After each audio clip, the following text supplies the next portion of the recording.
Bem, bom dia.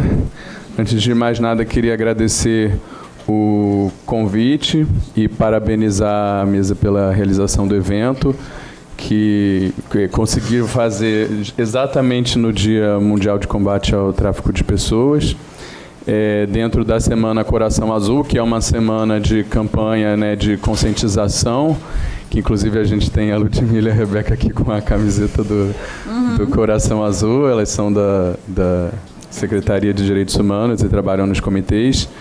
Eu, nesse cargo de Procurador Regional dos Direitos do Cidadão, que é o órgão do Ministério Público Federal responsável aqui no Rio de Janeiro pela atuação, representação e coordenação na parte de direitos humanos, temos assento no Comitê de Enfrentamento ao Tráfico de Pessoas e Trabalho Escravo, que eram 2 comitês, mas em razão da grande interseção das 2 temáticas, acabaram sendo reunidos em um só comitê. E eu vou falar aqui um pouco da atuação do MPF dentro da política de enfrentamento do tráfico de pessoas e trazendo aqui algumas pinceladas acerca das novidades que a gente tem trazidas pela Lei 13.344 de 2016. Essa lei foi editada num contexto em que o Brasil já vinha sendo cobrado para adequar a sua legislação à versão mais recente do Protocolo de Palermo. O Protocolo de Palermo é um protocolo relacionado à Convenção Internacional de Combate ao Crime Organizado e que tratava justamente do crime de tráfico de pessoas. E esse protocolo ele já tinha sido atualizado para abranger condutas mais além da prostituição, da exploração da prostituição, mas também remoção de órgãos e tecidos, adoção ilegal e trabalho em condição análoga de escravo. E a Lei 13.344 veio justamente para englobar essas condutas, né? A gente, por exemplo, o tráfico interno para fins de trabalho escravo, ele não estava tipificado nesse mesmo artigo, né? Antes você tinha o 149, que era o crime de trabalho escravo que a gente ainda tem, né? Mais o 207, que era o crime do aliciamento, né?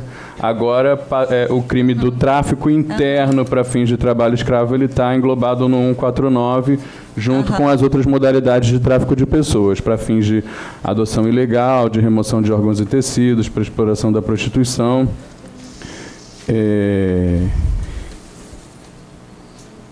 E passou a estar englobado no artigo 149, que trata do tráfico interno, e o tráfico internacional passou a ser uma causa de aumento, né? Que antes o crime de tráfico de pessoas era só do tráfico internacional, agora a gente tem o tráfico interno e o tráfico internacional sendo como uma causa de aumento, né?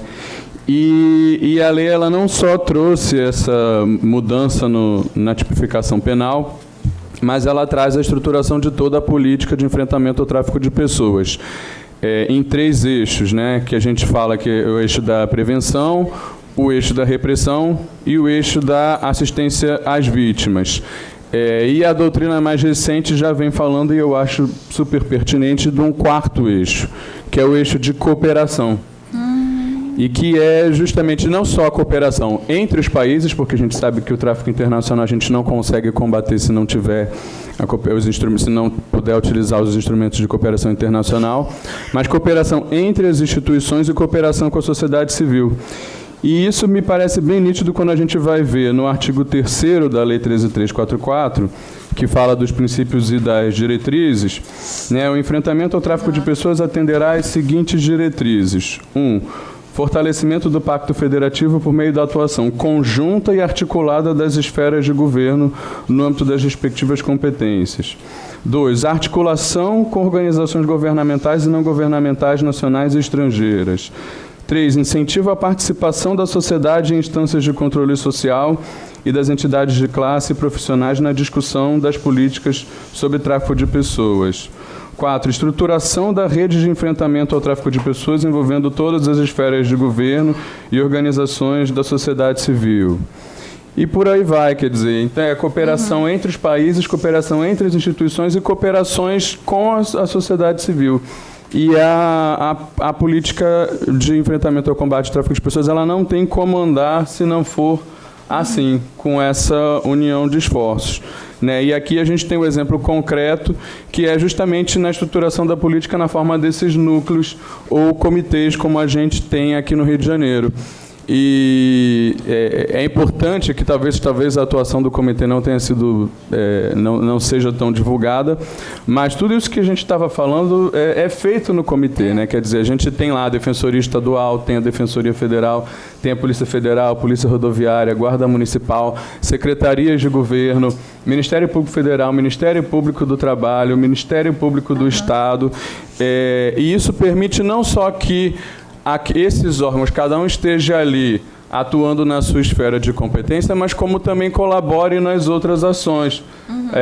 E a gente tem exemplo concreto disso, então quanto mais você tem ali a oportunidade, o comitê tem reuniões bimestrais, mas tem grupos de trabalho temáticos de prevenção, de ações de promoção, né, e a parte de repressão, que é sempre uma parte reservada também no final da reunião, porque tem dados que são sigilosos, investigações que ainda estão em andamento, né?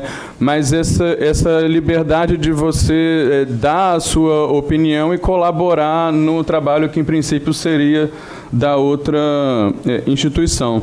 Né? Essa mútua cooperação é muito importante.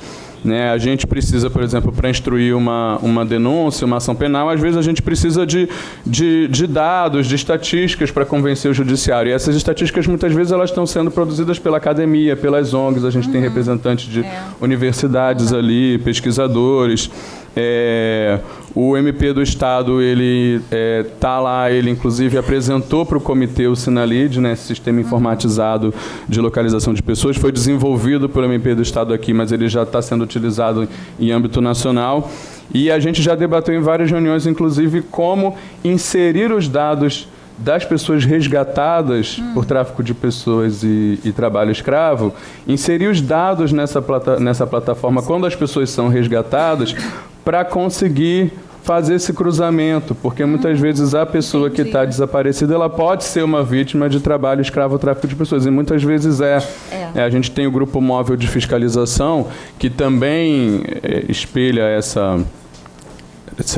esse caráter de cooperação, né, que é justamente um grupo móvel que ele é composto por polícias, MPT, MPF, e ele vai fazer fiscalizações com enfoque no trabalho escravo, muitas vezes em fazendas, garimpos, essas situações que se dão mais na zona rural, mais escondidas, né, até de difícil acesso físico, né, e de risco mesmo, né, então por isso também é necessária essa colaboração, e muitas vezes os trabalhadores são resgatados, aquela situação que a pessoa está lá numa zona rural, com poucas perspectivas, é colocada ali na boleia do caminhão, levada para outro estado, a família não sabe nem onde foi parar, e muitas vezes essa pessoa ali no momento do resgate, você inclusive tem a dificuldade de identificar de onde ela veio, o que pode fazer para levar ela de volta, tem que arrumar um hotel para a pessoa ficar, né? Então, assim, acaba que no comitê tudo isso,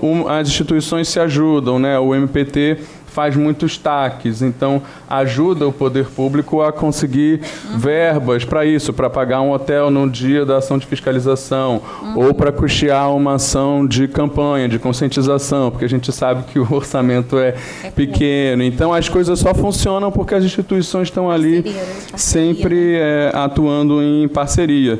Né? Inclusive nós, a Procuradoria Regional de Direitos do Cidadão, ela tem uma atuação civil, mas a gente acaba fazendo a ponte entre o comitê e os colegas que atuam na área criminal, que normalmente eles vão atuar por caso, né, e em razão da pauta de audiências, né, extensa, não conseguiriam estar representando no comitê, mas a gente faz o meio de campo, né, a gente sabe que vai ter uma ação não sei aonde, o município não sei aonde, é responsabilidade da Procuradoria da República que fica no município tal, é o colega tal, a gente bota em contato, articula, né, para as coisas saírem, porque é importante ter essa, especialmente o MPT com a gente, porque nem sempre a situação que eles tipificam como trabalho escravo, o colega vai entender que era crime de trabalho escravo. Então, a gente tenta fazer essa articulação, né? Então, agora falar um pouquinho da área de prevenção, né? Ela acaba se dando muito por campanhas educativas, seminários, como a gente está aqui hoje, né? Ações diretas ou indiretas. É importante ter uma sensibilidade nessa abordagem, né? As campanhas, elas não podem colocar aquilo como uma situação muito caricata ou que causa até um certo medo, porque o tráfico, o aliciamento para o tráfico, ele muitas vezes ele se dá de uma forma bem sutil, né? A lei foi alterada, né, para englobar explicitamente, né, além das situações que já estavam explicitamente previstas, né, de grave ameaça, violência, coação, a fraude e o abuso, né? E isso significa que o consentimento inicial da vítima, ele não tem relevância para a configuração, né, do tipo penal. E muitas vezes a pessoa ela cai naquela promessa, mas a situação mesmo do tráfico só vai ser verificada posteriormente. Então, a prevenção é muito difícil você prevenir que uma pessoa que queira, né, que esteja passando dificuldade financeira, que tem essa promessa ali e que quer ir para outro país, às vezes até sabendo que vai se prostituir, né, mas a pessoa, enfim, em princípio, se você não tem a exploração, você não é proibido e a pessoa tem a autonomia dela. Você não pode impedir a pessoa de sair do país para exercer a prostituição se ela assim deseja. A questão é que, normalmente, depois, quando ela chega no outro país, ela vai ver que aquela situação não é bem assim, aquilo que parecia. Mas a gente não tem instrumento jurídico para impedir que uma pessoa saia do país. É só através do convencimento, né, da conscientização, porque a situação que está lá no exterior, muitas vezes a gente não tem nenhum controle. Os órgãos públicos daqui, a gente não tem esse domínio do que acontece ali. Às vezes a gente até aciona as redes de ONGs, né? A gente tem gente que tem contato com ONGs de outros países e que sabe mais ou menos, né, o perigo que tem ou que não tem. Agora, tem países que até o Brasil tem pouca relação e que às vezes não tem nenhuma embaixada, não tem nenhum consulado e que aquela pessoa realmente pode ficar numa situação de muita vulnerabilidade. E é importante também que as campanhas de prevenção elas levem em consideração esses públicos-alvo, né, que são os públicos mais vulneráveis. Não só de sair do Brasil, né, de sofrer esse tráfico para o exterior, mas também das pessoas que sofrem risco de serem exploradas aqui. E aí, principalmente os estrangeiros, né? A gente tem esses fluxos migratórios novos de muitas pessoas entrando no Brasil, venezuelanos, bolivianos, haitianos, e que muitas vezes chegam aqui sem um contato, sem um familiar, estão também sem perspectivas e acabam caindo em situações de trabalho escravo justamente por serem mais vulneráveis. A gente já teve uns casos bem complicados, por exemplo, envolvendo chineses em pastelarias. A China não tem muita legislação trabalhista igual é aqui, então pessoas em situações até praticamente dentro de jaulas e quando você vai ouvir, não falam nem português, né? E muitas vezes a pessoa não tem nem a noção de que ela está sendo explorada, porque aquela situação pode ser até, talvez, tão comum assim lá, né? E são situações bem sensíveis. Né? Aí é importante destacar também a atuação que o comitê vem tendo com relação ao posto humanizado de atendimento. É um posto que funciona no Galeão, e que é um ponto focal para a ação de prevenção e também já fazendo um link com outro eixo que é de assistência à vítima, né? O comitê vem atuando justamente para conseguir colocar o posto num lugar de destaque. Ele ficava na área antiga do aeroporto que foi desativada, né? E a gente, né, em razão de toda a atuação do comitê, está conseguindo um quiosque para esse posto funcionar num lugar de maior visibilidade, mas também um acesso restrito a área interna para fazer atendimentos, porque também não dá para fazer atendimento numa área de grande circulação, porque a pessoa que está numa situação de vulnerabilidade. E aí engloba não só vítimas de tráfico, mas também, por exemplo, brasileiros que foram deportados do exterior e retornam, às vezes sem dinheiro para voltar para a sua cidade de origem, né? Toda pessoa nacional ou estrangeira que precisa ali de uma assistência, aí tem as mais diversas situações, né? Refugiados, migrantes, às vezes a pessoa se enquadra ali na questão de um potencial solicitante de refúgio, mas não tem conhecimento que poderia pedir, né? Fazer a sua solicitação do refúgio, né? Aí falando um pouco da assistência à vítima, apesar de ser uma função mais principalmente do executivo e das defensorias, é importante que também exista capacitação com relação a isso no MPF, na polícia, né? Porque a gente tem que ter em mente que a gente vai fazer oitiva dessas vítimas de tráfico de pessoas. E essa oitiva ela tem que ser livre de preconceitos, e a própria lei diz, né, que a oitiva deve ser feita de uma forma que impeça a revitimização. Então, se a gente não tem uma capacitação para fazer essa oitiva, a gente pode acabar interrogando a vítima como se ela fosse tem que ter um grande cuidado, né? E aí também destaco que muitas vezes a vítima ou a testemunha, elas podem ser incluídas no programa de proteção a vítimas e testemunhas ameaçadas, né, quando for o caso, né? O MPF tem assento, né, no Conselho Deliberativo, né, e quando achar que for necessário, né, essa vítima vai poder ser inserida ali, caso existam ameaças concretas contra ela aqui no território nacional.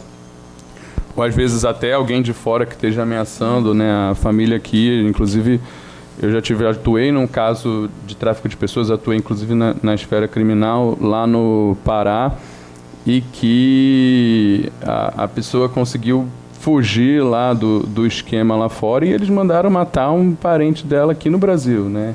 Quer dizer, às vezes essas organizações criminosas, elas têm tantas ramificações que mesmo estando sediadas no exterior, elas conseguem ameaçar concretamente as pessoas aqui no Brasil.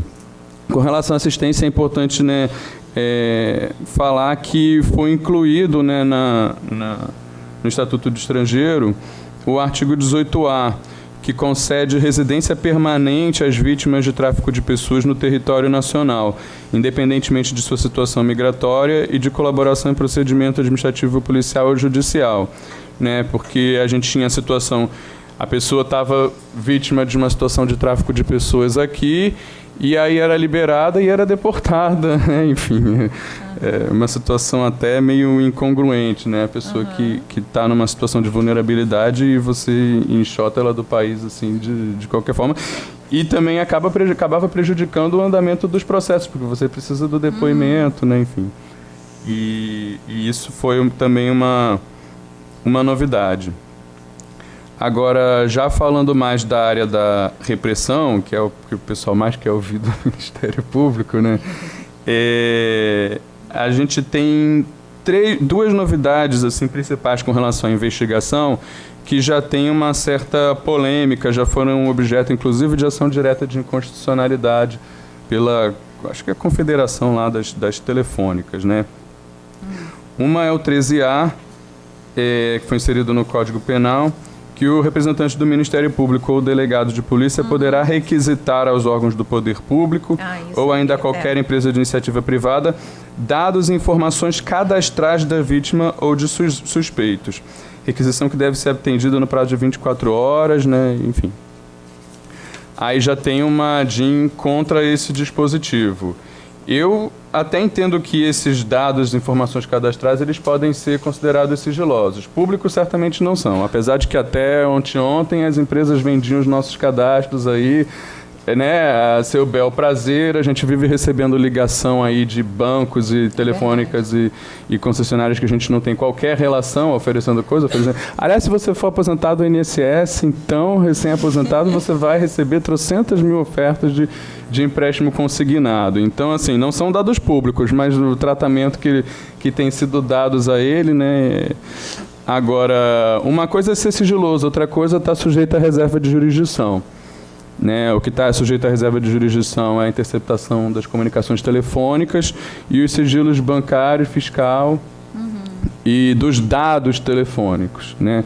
Agora, nas leis orgânicas dos Ministérios Públicos, tem lá que o sigilo é inoponível ao Ministério Público. Aquilo vai receber um tratamento de informação sigilosa. Agora, se a qualificação e endereço nosso for uma informação sigilosa, qualquer inicial de ação penal ou civil é sigilosa porque o endereço da pessoa está ali e a qualificação completa também. Então, eu acho assim, muita forçação de barra a gente afirmar que isso é uma informação sigilosa, né? E vou mais além, que a lei de lavagem estabeleceu essa possibilidade dessa requisição dos dados cadastrais e agora a lei do tráfico de pessoas também. Por que nos outros crimes não? Quer dizer, para lavagem você pode requisitar, mas para o crime antecedente não?